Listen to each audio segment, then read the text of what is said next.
കേരളപ്പിറവി ദിനത്തിൽ തുല്യതയില്ലാത്ത ഒരു നേട്ടമാണ് നമ്മൾ ഇന്ന് നേടിയെടുത്തത്. രാജ്യത്തെ ആദ്യ അതിദാരിദ്ര്യമുക്ത സംസ്ഥാനമായി മാറി നമ്മുടെ കേരളം. ആദ്യം നിയമസഭയിൽ, പിന്നീട് പൊതുചടങ്ങിലും മുഖ്യമന്ത്രി പിണറായി വിജയൻ ആ പ്രഖ്യാപനം നടത്തി. നവകേരളത്തിന്റെ സാക്ഷാത്കാരത്തിലേക്കുള്ള ചവിട്ടുപടിയാണ് പ്രഖ്യാപനമെന്ന് മുഖ്യമന്ത്രി പിണറായി വിജയൻ പറഞ്ഞു. അതിദാരിദ്ര്യമില്ലാത്ത നാടായി ലോകത്തിനു മുന്നിൽ ആത്മാഭിമാനത്തോടെ തല ഉയർത്തി നിൽക്കുകയാണ്. നവകേരളത്തിൻ്റെ സാക്ഷാത്കാരത്തിലേക്കുള്ള ചവിട്ടുപടിയാണിത്. വിശപ്പിൻ്റെയോ കൊടും ദാരിദ്ര്യത്തിൻ്റെയോ ആഘാതത്തിൽ വീണുപോകില്ല എന്ന് നമ്മുടെ നാട് ഉറപ്പാക്കുന്ന ചരിത്ര മുഹൂർത്തത്തിൽ ഈ നാടിൻ്റെ ആകെ സഹകരണത്തോടെയാണ് ആ ദുരവസ്ഥയെ നാം ചെറുത്തു തോൽപ്പിച്ചിരിക്കുന്നത്. കേട്ട മനുഷ്യരുടെ ഹൃദയത്തിൽ മുഴുവൻ കൊണ്ട വാക്കുകളായിരുന്നു ചടങ്ങിലെ വിശിഷ്ടാതിഥി മമ്മൂട്ടിയുടേത്. വിശക്കുന്ന വയറുകൾ കണ്ടുകൊണ്ടായിരിക്കണം വികസനമെന്ന മനോഹരമായ സന്ദേശമാണ് മമ്മൂട്ടി മുന്നോട്ട് വെച്ചത്. ഞാനൊരു 5-8 മാസത്തിന് ശേഷം ആദ്യമായിട്ടൊരു പൊതുവേദിയിൽ പ്രത്യക്ഷപ്പെടുകയാണ്. അത് ഈ കേരളപ്പിറവി ദിനം തന്നെ ആയതിൽ എനിക്ക് അതിയായ സന്തോഷമുണ്ട്. കേരളത്തിനേക്കാൾ ഒരു 4-5 വയസ്സ് കുറവാണ്. കേരളം എന്നേക്കാൾ ഇളയതാണ്, എന്നേക്കാൾ ചെറുപ്പമാണ്. അപ്പോൾ നിങ്ങൾക്ക് പ്രതീക്ഷിക്കാവുന്നേ ഉള്ളൂ കേരളം എത്രത്തോളം ചെറുപ്പമാണ്.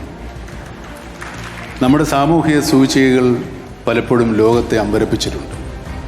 ലോകത്തിൻ്റെ അതിസമ്പന്ന രാജ്യങ്ങളുടെ 20-1 ഭാഗം പോലുമില്ലാത്തൊരു കേരളമാണ് ഇത്രയും വലിയ നേട്ടങ്ങൾ കൊയ്യുന്നത്.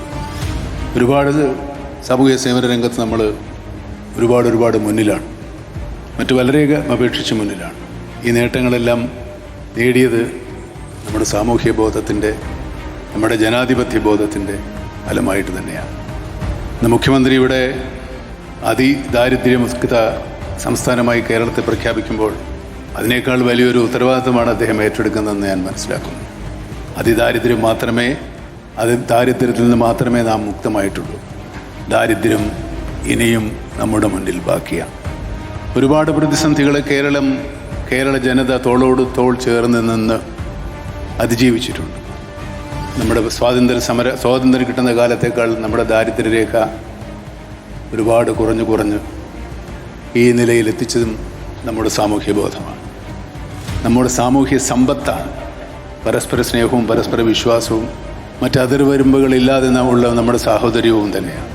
ഈ ഭരണ സംവിധാനത്തിൽ അർപ്പിക്കപ്പെട്ടിട്ടുള്ള ഈ ഉത്തരവാദിത്വം വളരെ വിശ്വാസപൂർവ്വം അവർ നിർവഹിക്കും എന്ന് തന്നെയാണ് ഞാൻ വിശ്വസിക്കുന്നത്. അതിന് ഞാൻ നേരത്തെ പറഞ്ഞതുപോലെയുള്ള സാഹോദര്യവും സമർപ്പണവും നമ്മുടെ ജനങ്ങളിൽ നിന്നും ഉണ്ടാവണം. അതുണ്ടാവും എന്ന് തന്നെയാണ് ഞാൻ വിശ്വസിക്കുന്നത്. ഞാൻ നേരത്തെ പറഞ്ഞതുപോലെ 8-9 മാസമായി ഒരു പൊതുവേദിയിലോ നാട്ടിലോ ഒന്നും ഇറങ്ങാത്ത ആളാണ്. ഞാനിപ്പോൾ വന്നപ്പോൾ ഒരുപാട് കണ്ണഞ്ചിപ്പിക്കുന്ന വികസനങ്ങൾ ഉണ്ടായിട്ടുണ്ട്. ഞാനിപ്പോൾ എറണാകുളത്തുനിന്ന് ഒരുപാട് ദൂരം യാത്ര ചെയ്താണ് വരുന്നത്. ഇപ്പോൾ യാത്ര ചെയ്യാൻ ബുദ്ധിമുട്ടാണ്, പക്ഷേ ഒരു 6-7 മാസങ്ങൾക്കകം ആ യാത്ര കൂടുതൽ സുഗമമാകും എന്ന് ഞാൻ വിചാരിക്കുന്നു. അത് വികസനം തന്നെയാണ്. പക്ഷേ വികസനമെന്ന് നമ്മൾ പറയുമ്പോൾ വികസനം ആരുടെ വികസനമാണ്? രാജപാതകളും വലിയ കെട്ടിടങ്ങളും നിർമ്മിക്കുന്നത് കൊണ്ട് മാത്രം നാം വികസിക്കപ്പെടുന്നില്ല. വികസിക്കേണ്ടത് നമ്മുടെ സാമൂഹ്യ ജീവിതമാണ്. സാമൂഹ്യ ജീവിതം വികസിക്കണമെങ്കിൽ ദാരിദ്ര്യം പരിപൂർണമായും തുടച്ചു മാറ്റപ്പെടണം. ദാരിദ്ര്യം പരിപൂർണമായും തുടച്ചു മാറ്റപ്പെട്ട സ്ഥലങ്ങൾ വളരെ അപൂർവമേ ഉള്ളൂ. എൻ്റെ അറിവിലില്ല. കേരളം പലതിനും മാതൃകയായിട്ടുള്ളതാണ്. കേരള ജനത അതിന് എന്നും ആ സംരംഭങ്ങൾക്ക് പിന്നിലുണ്ടായിട്ടുണ്ട്. ഇതുപോലെ ദാരിദ്ര്യം തുടച്ചു മാറ്റാൻ ഞാൻ നേരത്തെ സൂചിപ്പിച്ചതുപോലെ തോളോട് തോൾ ചേർത്ത് സാഹോദര്യത്തോടെ നമുക്ക് ദാരിദ്ര്യത്തെ നേരിടാം, ദാരിദ്ര്യത്തെ അതിജീവിക്കാം. ഏത് കണ്ണഞ്ചിപ്പിക്കുന്ന വികസനങ്ങളുണ്ടെങ്കിലും വിശക്കുന്ന വയറിന് മുമ്പിൽ ഒരു വികസനത്തിനും വിലയില്ല. ആ വയറുകൾ കൂടെ കണ്ടു തന്നെയാണ് വികസനങ്ങൾ നമ്മൾ കാണേണ്ടതും പൂർത്തീകരിക്കേണ്ടതും. ഇന്നിവിടെ പ്രഖ്യാപിക്കപ്പെട്ടിട്ടുള്ള സന്തോഷം അതിൻ്റെ മാതൃകയാകട്ടെ, ആരംഭമാകട്ടെ എന്നാഗ്രഹിച്ചുകൊണ്ട് നിങ്ങൾക്കെല്ലാവർക്കും ഒരു കേരളപ്പിറവി ദിനവും ഇന്ന് ജനിച്ച എല്ലാവർക്കും ജന്മദിനവും ആസ്വദിക്കും. നമുക്കിപ്പം ടി വി പ്രസാദുണ്ട് കൂടുതൽ വിവരങ്ങളുമായി. ടി വി പ്രസാദ്, കേരളം അങ്ങനെ അതിദാരിദ്ര്യമുക്തമാവുകയാണ്. പ്രഖ്യാപനത്തിൽ പക്ഷേ പ്രതിപക്ഷത്തിന്റെ പിന്തുണയില്ല. പ്രഖ്യാപനം പ്രതിപക്ഷം ബഹിഷ്കരിക്കുകയാണ് ചെയ്തത്. സർക്കാർ ആത്മവിശ്വാസത്തിൽ തന്നെയാണ്. നമ്മുടെ നാട്ടിൽ സർക്കാരിന്റെ നിർവചനത്തിലുള്ള അതിദരിദ്രനിയില്ല, അല്ലേ?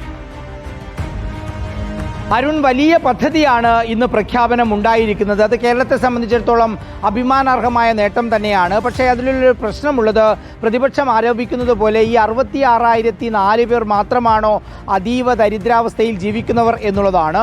ഉറപ്പായും അത് അല്ല എന്നുള്ള നിഗമനത്തിലേക്കാണ് പ്രതിപക്ഷം എത്തുന്നത്. ഇനിയിപ്പോൾ തുടർ നീക്കത്തിലൂടെ കൂടുതൽ ആളുകളെ ഈ പട്ടികയുടെ ഭാഗമാക്കുകയും അങ്ങനെ അതീവ ദരിദ്രരായ മനുഷ്യരെ സമൂഹത്തിൻ്റെ മുഖ്യധാരയിലേക്ക് കൈപിടിച്ചു കൊണ്ടുവരാനും സർക്കാരിന് കഴിയും എന്ന് തന്നെയാണ് പ്രതീക്ഷിക്കുന്നത്.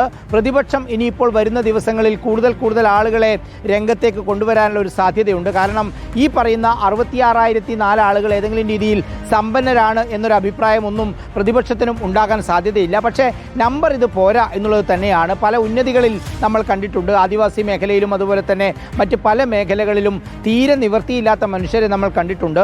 അവർ കൂടി ഈ പട്ടികയുടെ ഭാഗമായി വരികയും അവരും അതിദാരിദ്ര്യത്തിൽ നിന്ന് കരകയറുകയും ചെയ്താൽ മാത്രമേ കേരളം ആഗ്രഹിക്കുന്ന രീതിയിലേക്ക് മാറുകയുള്ളൂ എന്നുള്ളതാണ് ഇതിലേറ്റവും പ്രധാനപ്പെട്ട കാര്യം. Arun, thank you. T V പ്രസാദാണ് വിവരങ്ങൾ നൽകിയത്.